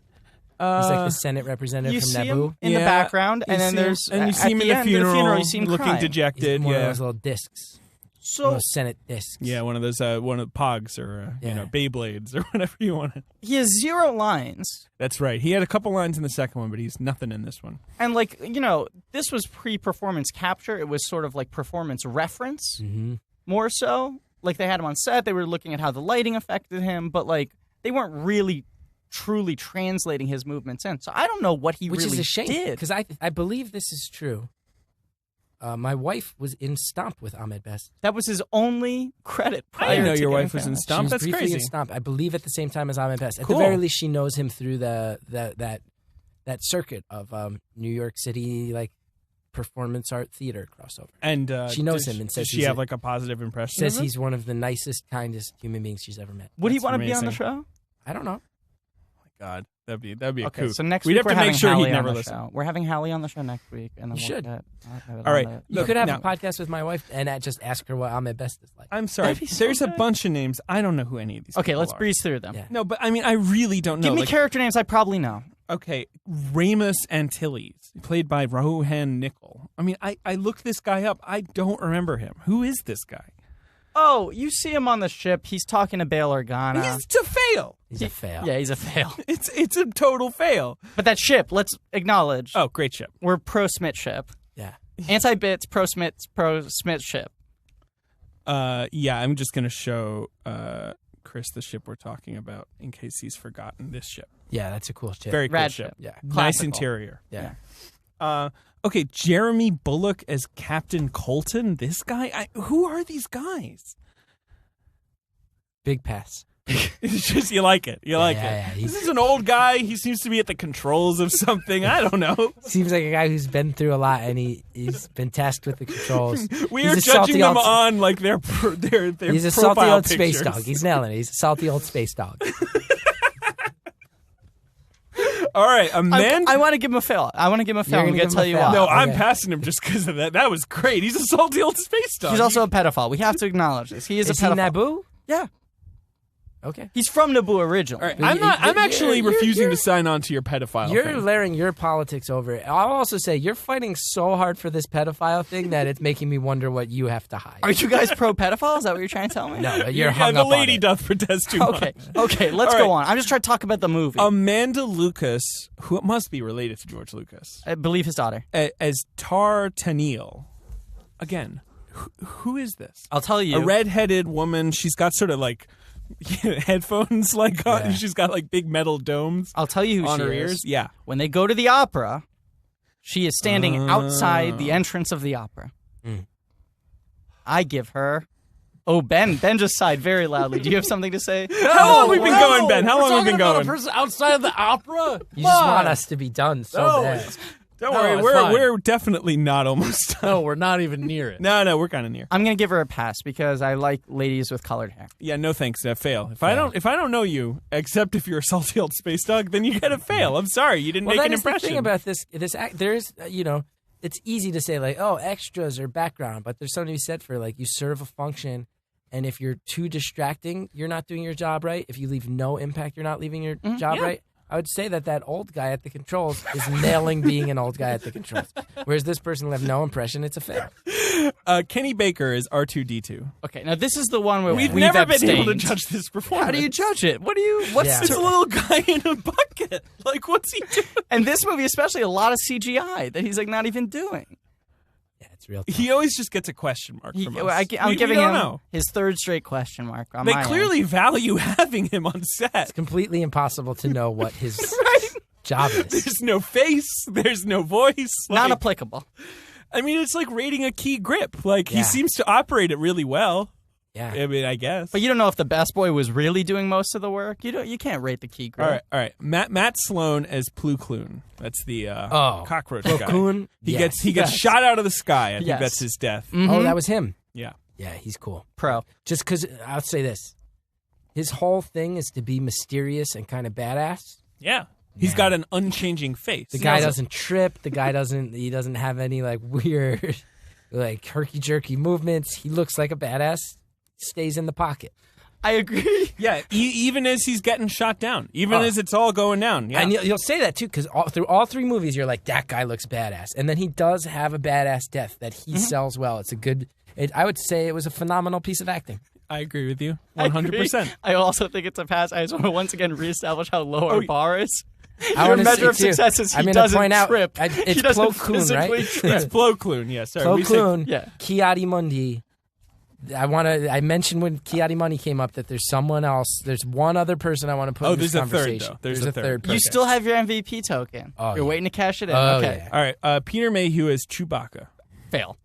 You're giving him a fail. I'm giving him a fail. I would say pass. He's tall. And real tall. Congrats. I'll also say this though: there's a war on, and he's hooting and grunting it, but there's a real sense of urgency there that I appreciate. Yeah, I like Peter Mayhew. I give him a fail. Wow. I just don't understand why he gets all this attention. Well, you're putting that on the character though. He got a gummy snack right, and But say pass. image. I would say a solid pass. Yeah. Actually, Did you say solid pass? yeah. I'd say yeah. Joel Edgerton as Owen Lars. Now, Joel Edgerton's become a pretty famous actor. We've talked about him in the past. Who does he? He's Uncle Owen. Oh, who is he now? You're saying? Yeah. He directed and starred in the movie The Gift recently. He was in the he was MMA in like that drama movie Warrior, the MMA movie.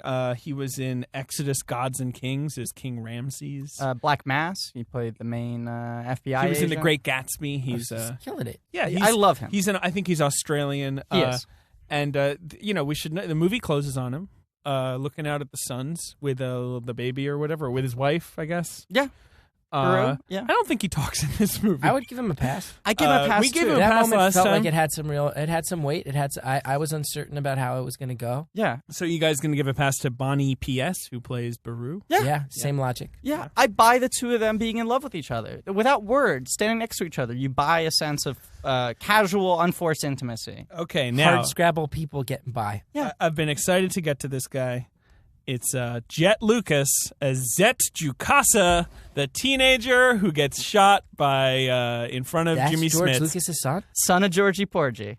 Wow. He does a bunch Wow. of martial arts, which apparently he wanted to show off on screen. George Wow. was like, let me give you a platform to do your I'm going martial to tell you arts. what. Good call. Big pass. So you're saying in this case, nepotism, thumbs up. That kid I thought was impressive. In a series of underwhelming Jedi deaths, to cut to like Seriously. to cut to this Padawan who's putting up a fight and has this fire in his eyes where That's he's what like, I'm "I will saying. fuck you up. This is Yep. bullshit." You've got that Twi'lek girl. She just gets shot down in the back. Straight up doesn't do anything. She doesn't even turn around. This kid, he takes down a couple clone troopers before they get him. Yeah. Without, harping on this too much, I give him a definite pass. I think he's one of the stronger performances in the film. There's an argument to be made that maybe one of the things that's working here that isn't working in the rest of the movie is George wrote to his strengths. He went, Jet Lucas, what's he good at? He's got a fire in his eyes. He's good at martial arts. Could Maybe be if he quite had done true. that with other actors in the film, we would have had better performances across the board. Could be true. That kid, though, I mean, I would go so far as to say maybe the most memorable Jedi death. I would agree. And a moment where it was like actually... You're ranking above Ki-Adi-Mundi? Well, here's the thing. It is the only stretch of that montage where it feels like, oh, this is a thousands-year-old order crumbling within minutes. Yeah, And right. someone is scared and furious, and like this is a last gasp effort to just fight back that fails. You buy that this kid thinks that he might be able to fend off the entire clone trooper army himself. Yeah. Like, he's not giving up. Yeah. Very good. Pass. Pass for him. Pass. Big pass.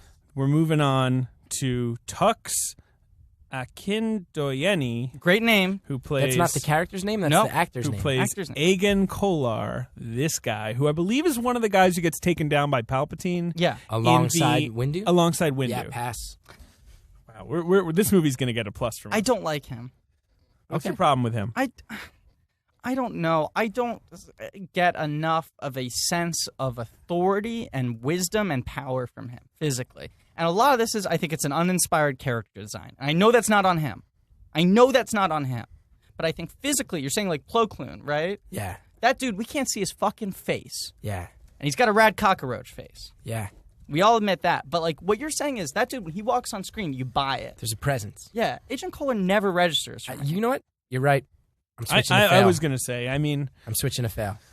And Jedis, there's a higher standard for what I want out of them. The only thing I'll say is maybe he's supposed to be kind of like that, because, I mean, he goes down like that, right? You know? Yeah, he sucks. But let's not talk about him anymore, because that's crazy, because he doesn't even have a line in the movie. Matt Rowan as Orn Free Ta. Okay, I love this guy. This is this sort of fat senator guy. He's got big tentacle heads. He's got, like, a triple chin. Yeah. I don't know if he talks, but he definitely goes like this, like, wah, wah, wah, like during the Senate scenes a lot. Yeah, I like them. Yeah, he's great. He's really a lot of physicality. I just want to be known. I had, when we just announced that we were doing Revenge of the Podcast, moving on to Revenge of the Sith, I had at least one person tweet at me, please talk about Orn Free Ta. That person is out of their damn mind. Waiting for Orn Free Ta to come up. We all give him a strong pass. Yeah. Again, doing a lot with a little is the name of the game with a lot of these characters. Oh, Jesus, this is terrible. All right, anyway, good job, buddy. Are we over halfway through this list? Oh, yeah. Okay. We're really just, honestly, I think most of the rest of this list is just the funeral scene, and we're not going to talk about them. Let's just keep going. It's just faces in a crowd, There's someone that we definitely haven't gotten to yet. That's my MVP. I also want to be known, I'm about to throw it on the hammer. I'm going to get really tough, really judgmental. We're giving out too many passes. I'm going to start getting really harsh. I don't know who Chris's MVP is, but okay. Kenji Oates as Saisi Teen. I like that guy. I don't remember this guy. What does he do? That guy. He's another Jedi. He's a Jedi. Got like upside down goat horns. That's on the council, right? Yeah. Yeah, he's got strong eyes. I know I just said I was going to lay down the hammer, but this is a pass. This is a sub-Plo Kloon. Very much a so. Similar vibe of like, I want to know more. All right, Amy Allen is Ayala Secura, who is the sexy Twi'lek Jedi who gets like, and I'm sorry to say it, but she is. Yeah, she's the sexy Jedi. Very appealing, yeah. And she gets shot in the back, and she's on like the most outrageously designed planet that's like giant flowers and shit. It's like a sub-Avatar type planet, and it really annoys me every time I see it. Anyway, I don't like her. I think she's bad. I'm giving her a fail. I'm debating in my head because here's my thought process. I don't want to judge her just because she's being pitched as the sexy Jedi. Well, it's not her fault. But for me, it's more the death. The death is so weak. Really bad. Lame. But is that her fault? You know, I mean, she could at least. She True. doesn't sell it. True. You know, she doesn't sell that something's wrong. It's true. And here's the question I throw to you, Chris. Yeah. In the moment before she dies, do you buy her as a Jedi? No, you're right. Yep. Fail. You're right. That's actually an excellent point. You're right. And it's also the placement in that montage means that things should be building and it actually dips. I agree with you. That's partially I agree on her. with you. That's not totally on her. That's partially on her. And her character, her presence feels like pandering to throw in a sexy lady Jedi. There's some strong female Jedis. Yaddle, ever heard of her? The one below, pushed out. I'm moving on. Sandy Finlay, who plays Sly Moore, this person. It's sort of like a white lady with crazy white eyes and a big high collar. I don't remember who she is. Is she another one of Palpatine's person? Yeah, she's one of Palpatine's crew. Chris loves this one. Who is that? I don't fucking know. Talk about Sly Moore. Do you know who this is? Yeah. She's in Palpatine's crew. She's always over Palpatine's shoulder. Yeah, except for the big scenes. I think she's sitting next to him in the opera and then stands up to leave so Anakin can take her seat. Correct, and I think also when he makes his big reveal, like, I have now been scarred by the Jedi in front of the Senate, she's like over her shoulder. She's in Clones as well. I give her a pass. I'm giving her a fail. I'm saying fail. I think she's creepy. Okay. Anyway, The fails win. Genevieve O'Reilly as Mon Mothma. I don't know. This is like a redheaded woman. I think she hangs out with. Mothma. Don't remember. Yeah, question mark. Yeah. Okay, wait. I actually need to look some of these people up because I don't know who they are. Give me character Fangzar? No, that's not a person. Sorry. No. Who? Fangzar. Character or actor name? Warren Owens is the actor. Okay. You have a picture? Yeah, I do. I do have a picture for you. We want to see it. He's Yeah. a senator, apparently. Yeah, Fangzar. I want to know. Oh, fail. That's a fail. He's an old guy with a beard. I don't know who he is. All right. Okay, here we go. This is good. Matthew Wood as General Grievous. fail. Now you wanted to talk about for him. this one. What a fucking piece of shit character. What a pile of shit performance. What an insulting to everybody's fucking intelligence, both intellectually and emotionally speaking. What a fucking train wreck character, skittering around on the floor like a little fucking jerk when you're supposed to be this person everybody's chasing. How did this person rise to prominence in any army? Why are the Jedi so obsessed with getting this bumbling fool that can't do anything right? None of it makes sense. The performance is deplorable. I hate it. I hate everything about General Grievous. I mean, 3 fails here, no question. I'm also going to give him my LVP. I'm going to give him my award for least valuable player. Absolutely. I didn't give out a most valuable player. I don't know who I'd give it to. I guess I'm going to have to think about that. It might be Sam Jackson. Anyway, that's a strong as what? As your MVP? Yeah, I'm wondering who the MVP is. Yeah, I got mine. All right, so I think this might be it. Is it Ben Cooke as Kit Fisto? Ding, ding, ding. Kit Fisto is the shit. Did you sense from the Ki-Adi-Mundi Plo Koon obsession? Yeah, I got it. I got that. Is there a character in these movies that you see less of, that you want more than Kit Fisto? In the second one, in the third one, give me my Fisto. What's the deal? He looks cool, acts cool. Everything about Kit Fisto's fucking cool. Carries this film. Absolute MVP. Without the keystone that is Kit Fisto, this whole movie crumbles. Kit Fisto is by far. You get this sense. I could tell you, I saw Kit Fisto for roughly 4 seconds in this film. Here's what I know. Kit Fisto, Jedi Master, yeah, but probably on the younger side, probably on the more rebellious side, goes off and does Kit Fisto's thing a little too often for the Jedi Council's comfort. Yeah. But gets things done his own way. Maybe he doesn't need the clones as much as others. Maybe he's one of the ones that's voiced some discontent about why are we relying on this? Because it's easy. That's never been our way.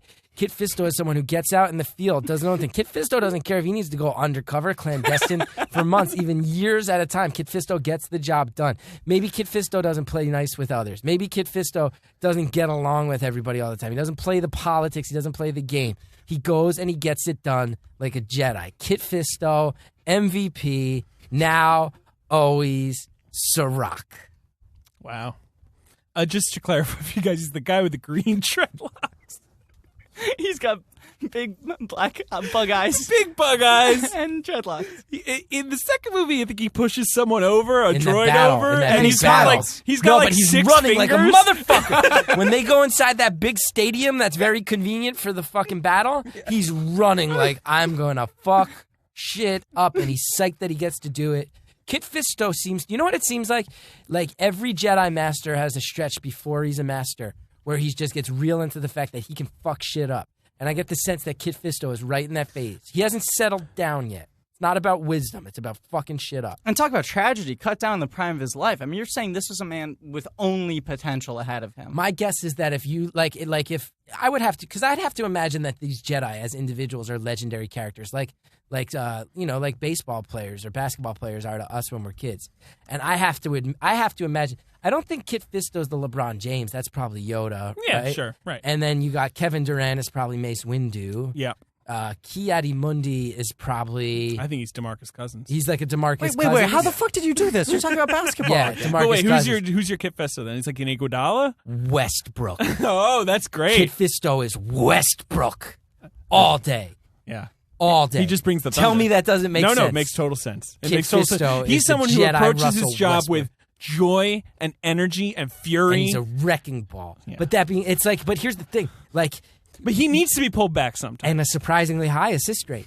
Yeah, you know. Like, of you course. think he's a wrecking ball and a ball hog, but guess what? Serge Ibaka is not hitting corner threes without Westbrook going 1-on-4 and drawing all the attention. But Kit Fisto enters situation. You know what he is?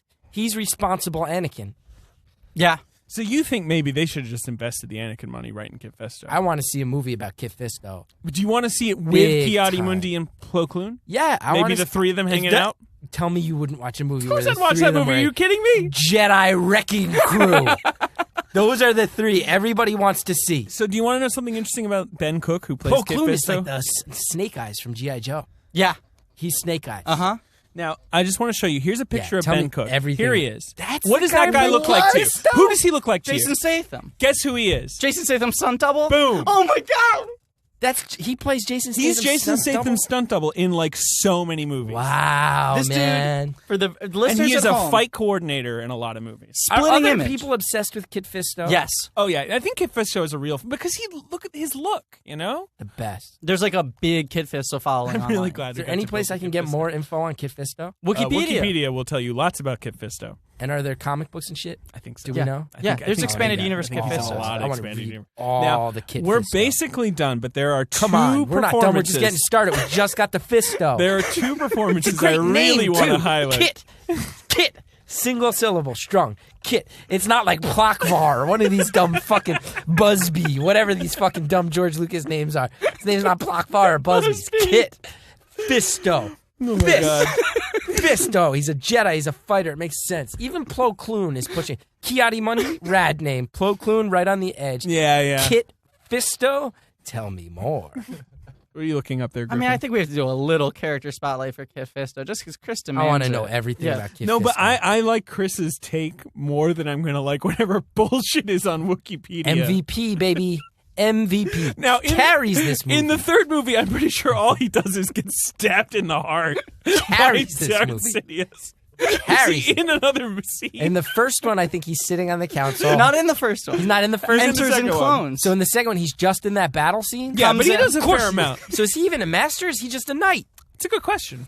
I bet he's just a knight. Chris is slamming I his bet fist he's just against a knight. Sorry, I invoked fear. A real look of fear in everything. I briefly glanced at Chris with, what are you doing? Motherfucking Fisto. I like the Russell Westbrook comparison. He's the West. So who's Anakin in this? Anakin. Because I feel like is- Anakin, it's sort of like great potential this. I but hate lost. this. I hate Slips You have through to your let us do fingers. it. Griffin, you have You're to imagine doing it. it, You have but to I just understand don't- it is the type of thing people love, though. I know. I just Well, you don't hate love it. I'm People looking do him love up. I'll find a good answer. Anakin is know- like a... Is he like a Greg Oden? Is he like a, No, because Greg Oden's a little more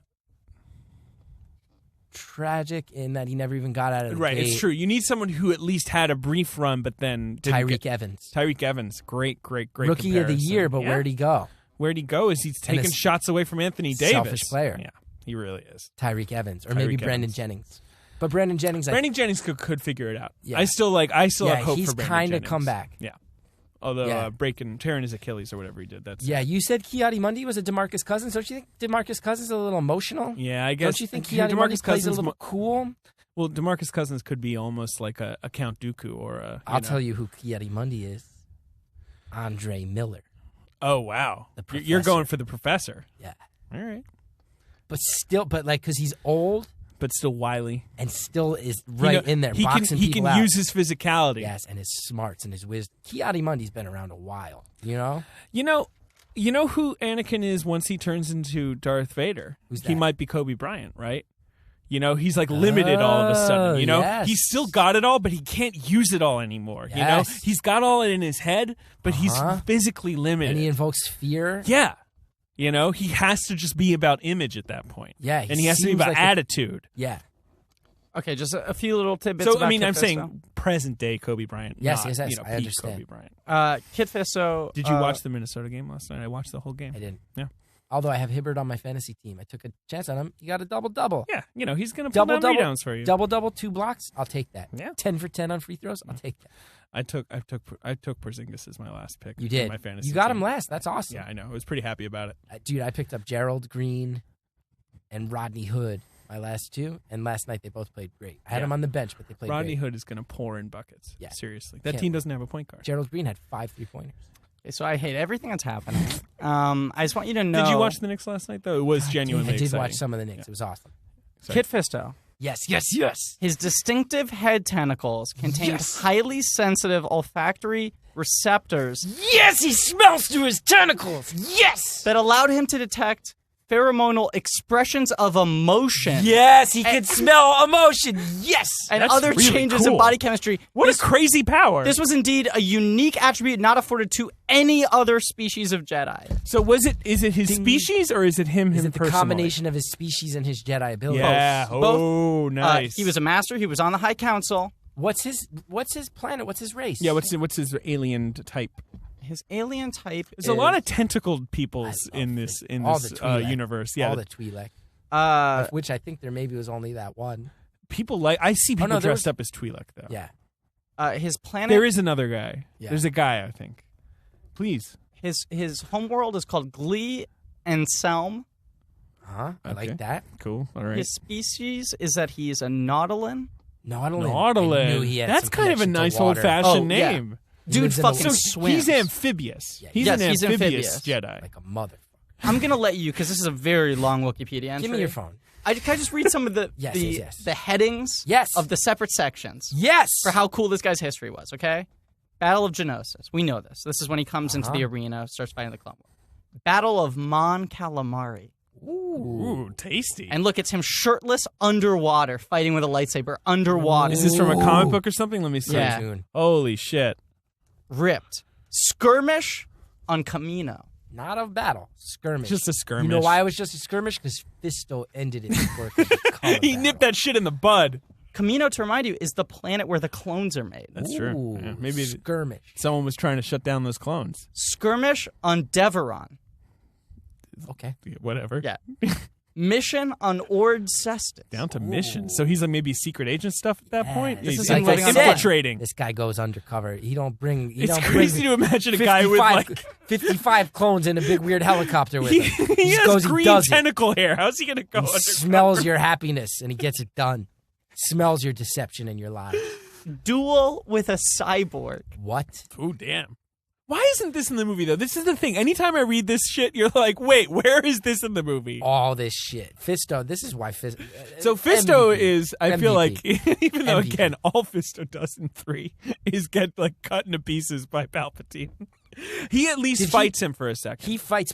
Does he does. come in with Mace Windu? Yeah. Yeah. And that cool Yeah. badass shot where they walk Yes, through. he's what's cool and badass about it. Return to Mon Calamari. He remembers. Back for more. Wouldn't, honest to God, and I know I'm hyping him up. I know I'm flipping out. Yeah, but it's fun. It's justified. This is the Star Wars fanboy in me. Yeah. Not that I grew up with it, but I locked into it. But like, if you bought a Star Wars toy, you might want yourself a Kit Fisto. Kit Fisto. I'm just saying, wouldn't you, if they let those Jedi charge in and Mace Windu charged in and was like, go, and Kit Fisto ran forward and it was like a 3-minute battle between Palpatine and Fisto, wouldn't it be significantly better movie? Yeah, no question. I mean, it would probably have been an Oscar contender in that Yeah. case, right? Absolutely. No question. Jason Statham's stunt double Amazing. killed it. How are we doing on time, Ben? We're at 90 minutes. Cool. So we got to wrap this up. Okay, No lightning more speed. characters? But there's 2 more I want to talk Yeah, about. yeah, There's yeah. 2 more I want to talk about. One is James Earl Jones as Darth Vader. Uncredited, by the way. Uncredited? Which Wow. is crazy. Wow. Buried down here deep. But James Earl Jones. The guy from The Sandlot Yeah. and Field of Dreams? Yeah, from those baseball him? movies. Yeah, I thought he only did baseball movies. apparently he does voiceovers they too. brought him out just for one non-baseball movie. That's weird. No, we're talking about he's in The Lion King, Why didn't they let Hayden Christensen do He's that the for voice of CNN. Well, maybe they really want to sell you on this guy's done. This guy's Yeah. so done, he's got a whole new I'm going voice. to say pass. You could say, Yeah, yeah, you're saying pass. Yeah, pass, Yeah. 100%. Foreboding. Well, no, but where do you come down on the no? The no. Oh, come on. It's pretty rough. Yeah, it sucks. Yeah, I so think that's on Jim. That's on Jimmy. It's a robust no. I don't like it as a character choice, like on George's part, but he delivers it. I mean, he hits the consonants well, the vowels, Yeah, it's Consonant. It's- There's The only one consonant. consonant in the word now. I thought it was maybe like 5 N's and then like 20 O's. No. He's Okay. great. Hard Here's the pass. final character I wanted, the final performance I want to mention that I did not know existed until just now. George Lucas Uh-huh. as Baron Papanoida. Yup. himself Here's in a this? picture of him. Uh-huh. He is apparently in the audience in the Opera House. He's outside yeah, you with see his him daughter. outside. Yeah. Outside with his daughter. While we were deciding, may I let you know what the score is thus Please. far? We have 17 and a half pass. Wow. Wow. 17 and a half fail. What? Holy shit. 2 undecided. So this is going to make or break your overall performance review. Every So it's time- all on Georgie Lucas. Every time we say we're going to come down hard, and it's so Are close. you kidding me, dude? We gave like 8 passes to guys who don't have dialogue in this movie. But they One got was- presence. One was a salty old space dog and nailed it. He nailed it. He took it. He ran it home. Can I give just a few This little is- details about Papanoida? Here they are. Here they are. There he is. Fail. Let me say a few things. Fail. Let me say It's a hard fail. He's a statesman and a playwright. He was an influential figure in Coruscant affairs, a well-known intelligence provider, anti-Palpatinist. We didn't even know there was an anti-Palpatine movement, and lover of the performance arts. Fail. I got none of that. He's not selling it. I got none of that came across. We're talking about a guy who's never acted before in shows. He looks really physically uncomfortable on screen. He really does. I will say it. His arm movements are He's really somehow weird. inflated, like his sort of bullfrog waddle. You know, he has that kind of chin, that goes all the way to the neck. Which theoretically should work well for an alien. It looks weird. It looks awkward. He's got a cane in one hand, and he's like gesturing with the other hand, talking to his daughter outside the theater, and he looks uncomfortable. It's a fail. So I just can't think of a better way to wrap it up than with George Lucas failing the entire cast of Star Wars Episode Because 3. of him, Revenge of the conclusively, Sith. the acting is bad in Revenge of the Sith. Kaboom. What do you think, Chris? I would say that Kit Fisto is so good that he might get 2 passes and even it back out. Audacious. That would tie it up. So final awards, I give McDermott my MVP. Yeah. I give Matthew Wood, who by the way was a sound engineer. Yeah, the The guy who voice of voiced General Grievous. Grievous. They didn't even fucking hire an actor. Wow. They almost Sound had engineer. Gary Oldman. And then Oldman couldn't do it. So they went to Matthew Wood down so the they went hall. to this mope. Yeah. And who was your MVP? My MVP is Ian McDermott as Palpatine. My LVP is Matthew Wood as Grievous. Yeah. He's my LVP too. And I we think give he's out a most unanimous improved LVP. unanimous award. LVP. I don't want it to sound condescending. It's only because my You MVP... give out a most improved, much Oh, like wow. the NBA. Okay. Yeah. Only because my MVP is already taken. I give most improved to Kit Fisto because he does bring it in this movie. And that's not like a pat on the back. I'm saying like he improved like so much from the second to third that he almost took MVP from it. Mm-hmm. Yeah, I mean, for me, it's got to be Jeremy Bullock. He brought it home. Is The your- salty space dog. Is your most I didn't see it coming. improved? No, I'm just kidding. He wasn't even in the previous. No, I don't know And who he my was a salty MVP is. old space. It's a dog. He was salty old salty. space dog. I think you said Sam Jack. I was think maybe Sam your Jackson's MVP. my MVP, and I wish he was in more of this movie. LVP is Matthew Wood. My God, what was he thinking? It's the Dracula accent that bothers me, honestly, more than anything else. The coughing is Yeah. the deal breaker for me. Most improved? Is anyone improved in this movie? You were giving it to Kit Fisto. Yeah. I think he's better in Clones. What? What? He knocks over a droid. It's awesome. In Clones, he does all kinds of cool shit. I don't know, Chris. I'm actually mad. Oh my God, I don't know. I don't have a most improved. I give up. MVP Kit Fisto, LVP General Grievous, most improved also Kit Fisto. Oh boy. Well, Ben, final thoughts. Yeah, Ben, please. I don't know, man. Like I said, you are scarlet with rage. You're a ginger gentleman to begin with, and now your face is even redder than your facial hair. Final thoughts. Kenny Baker's a little person, right? Yeah, he's a little guy. Okay. Well, I just found that out. That's your final thought. Thank you, Ben. The peeper himself. What you thought? You thought it was a full-sized human inside a little trash can? Who knows? I don't know. I mean, it's not clear how they. It's true. It could be perspective. Yeah. Be weird perspective stuff. Okay. Ben, I clock your anger because fear leads to anger and anger leads to hate and hate leads to suffering. Okay. Chris, thank you so much for coming to our podcast. Thank you for being here. Thank Thanks you for guys. sharing your Kit Fisto thoughts. Scholar and a gentleman. And I hope you made a compelling case to our listeners that Kit Fisto is really the star of this film. I feel like most people already agreed. Yeah, I mean, but I think there might be a new wave of support just as a result, right? You know? I could see it. Change takes time, you know?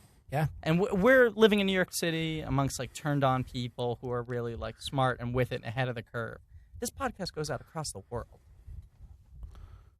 There's maybe some kid in Uganda right now who's like, Kit Fisto. I feel like the log line of this movie is one young Nautilin warrior returns back to base moments too late. It's true. If only he was on this shit earlier. If only he was in charge of Anakin rather He's than like Obi-Wan. Mace Windu with balls. You don't think Mace Windu's got any balls? I think Mace Windu is too slogged down in red tape, and Kit Fisto doesn't buy into Yeah, that. he's just a renegade. Yep. Yeah, he doesn't have to worry about that stuff. Nope. Any other thoughts, Chris, as you leave us? Let's see. The other people I have on my fantasy team, I took Kevin Love when Hassan Whiteside was still available. I don't know if I like that Kevin choice. Love's a good choice. Podcast Did you see over LeBron Star saying they're Wars. going to run the offense through Kevin I Love? know, and Hassan Whiteside is Star kind of a Wars. hit. So Yeah. Griffin, you're starting I to don't kind want of get Hassan what Whiteside. I feel like every week. Now I finally Gay. understand. Like, I've this been is placed this is Yeah, more or George less Hill. what it's George like in Hill the to me. head of for me producer last Ben. night. That's good. Yep. This is what it feels Tyson like to have Chandler. the haunted Okay. goblins All invade right. your I just studio wanted to every say week that and wouldn't talk mess about up my things you hate. percentages. Get It me just rebounds sounds and like blocks. another Yeah. language happening in front of you. Yeah, that's what this I feels took like to Mello. me right I now. know. You did. I don't Yeah, understand 10 it, square and I'm buckets. angry Yeah. simultaneously. And then I got John Right. Wall No, at I like 16. always, but you can't. Wait, you got even John Wall add when? to it. Like You have 16. nothing you could offer. So happy. No, he nothing felt you like can it. contribute. He's This is top also 10 in terrible most leagues. podcasting right now. I've agree with always you. wanted to have a Talking team at with the John same Wall, but he time. never. Well, we last can year I picked fix first. it This year I picked post, I last. think. He always Yeah, goes well, right. George I style. almost got him this Sure. year. I would Yeah, love George to have would fix John it. Wall. John Wall That's is very. It's appropriate. gonna be a thematically. superstar. I'm not sad about Damian Lillard. You'd like but Kit I'd Fisto, prefer at John least, Wall. right? Lillard's going to be great. And though. Paul George, I think, will be good. Honestly, You know who I took, Yeah, though? no, be CJ honest. McCollum. I mean, and he yeah, scored he's 37 all right. points last night. Yeah, that's So you awesome. Guy guys is going to you go don't off love this him. year. I'm not I in love love with that it. guy. I mean, for? he's like Portland.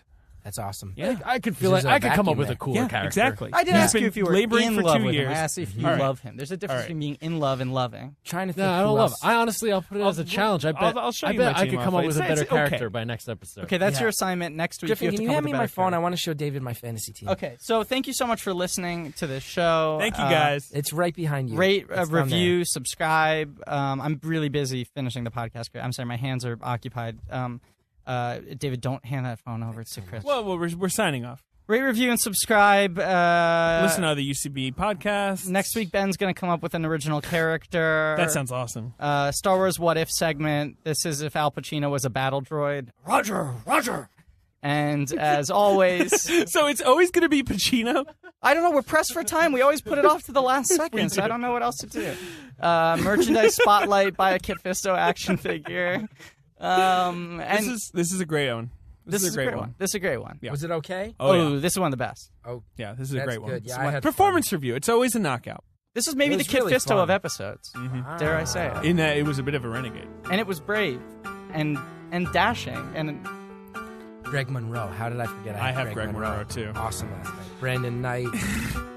and as always, Myers Leonard. I got Myers. I got Leonard. Myers Leonard, too. Yeah, fuck he's looking basketball. pretty good. Fuck basketball. Trevor so Ariza. hard. Should I drop him already? As always, fuck Drop basketball. Ariza. Always fuck basketball in perpetuity. Bye, guys. Bye. Thanks for listening.